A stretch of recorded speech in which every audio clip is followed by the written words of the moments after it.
The night before Halloween of 2006, I was walking down the sidewalk to my friend's house. As I was making my way down the sidewalk, I saw something moving across the street a little ways in front of me. I wasn't too familiar with the Halloween movies at the time, but I did recognize the Michael Myers mask as I watched the figure walk into the front yard of a house that was on the other side of the street. It then stopped, looked in my direction, and then turned and kept walking across the front yard. I was more weirded out than afraid. I figured this guy had to have been someone who lived there and was playing a practical joke on someone. I continued to my friend's house and eventually forgot all about it. The next morning, I was waiting for the school bus to come to pick up me and my sister. It was still pretty early, and the morning fog was rising up from the grass, and the frost was slowly melting off the windshields of some nearby parked cars.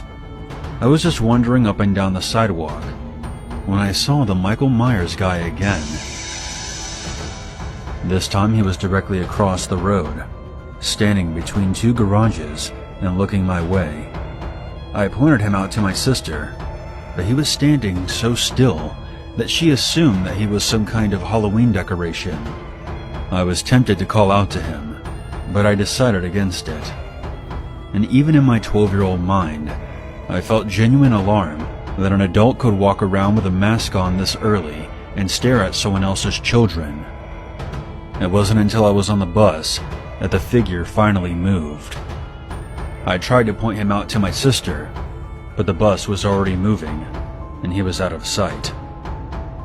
That night was Halloween, and my sister and I went out dressed as Ash and Misty, and my father accompanied us, occasionally saying, "Pikachu," in a really loud, squeaky voice when other people were close by to embarrass us.